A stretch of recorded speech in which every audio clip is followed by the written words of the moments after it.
বলছে উনি এসেছিলেন যে হসপিটালের যে দুরবস্থা দেখতে, এলাকায় যে জঙ্গলে ভরে গেছে সেই জঙ্গলগুলো দেখতে এসছেন, এবং হসপিটালে যে চিকিৎসা হয় সেই চিকিৎসা যাতে আরো ভালো হয় তার জন্য উনি বলতে এসেছিলেন এবং দেখতে এসেছিলেন যেখানে কি মেশিন ফেসিন আছে সেগুলো উনি সরজমিনে দেখার জন্যই এসেছেন। এমার্জেন্সির ভেতরে তো দেখা গেল একদম নোংরা স্তূপ, বেসিনগুলো প্রায় গুটখা থুতুতে ভরে আছে, পরিষ্কার হয় না।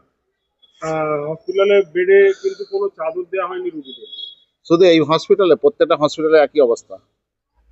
চণ্ডীতলা হসপিটালে যেরকম অবস্থা সারা পশ্চিমবাংলা হসপিটালে সে একই অবস্থা।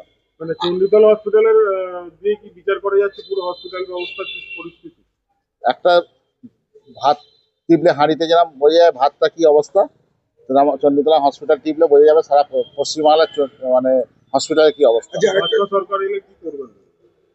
ভাজপা সরকার এলে স্বাস্থ্য ব্যবস্থা ঝেড়ে সাজানো হবে এবং যাতে চিকিৎসা উন্নতি হয় তার ব্যবস্থা করবে। ইউপিতেও তো ভাজপা সরকার আছে, সেখানে তো স্বাস্থ্যের অবনতি চরম শিখরে পর্যায়ে পৌঁছেছে। প্রায় একটা সময় দেখা গেছে বহু শিশু মৃত্যু, বহু মৃত্যুর পর মৃত্যু, সেগুলো নিয়ে কি চিন্তা? তার জন্য তদন্ত হয়েছে, তদন্ত হয়ে দোষীরা শাস্তি পেয়েছে। এখানে সে তদন্ত হয় না, দোষীরা শাস্তি পায় না। পাশাপাশি কেন্দ্রীয় থেকে যে চিকিৎসা ব্যবস্থার আয়োজন করা হয় সাধারণ মানুষের জন্য, সেই সরকারি চিকিৎসা ব্যবস্থা আপনারা পশ্চিমবঙ্গে তো কোনোভাবে এনে দিতে পারেননি, কেন পারেননি?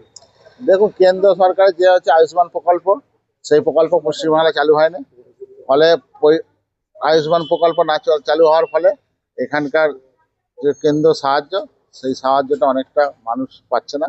তা ভারতীয় জনতা পার্টি ক্ষমতা এলে এখানে আয়ুষ্মান প্রকল্প চালু হবে, চিকিৎসা ব্যবস্থা আরো ভালো উন্নতি হবে। রুগীদের পরিবারের জন্য কি বার্তা থাকবে? রোগীদের পরিবারের জন্য যাতে এখানে ভালোভাবে চিকিৎসা হয় তার জন্য ওনারা চিন্তা করবেন, যেখানে এই হসপিটালে ভালো চিকিৎসা হয় সেই ব্যবস্থা করবেন।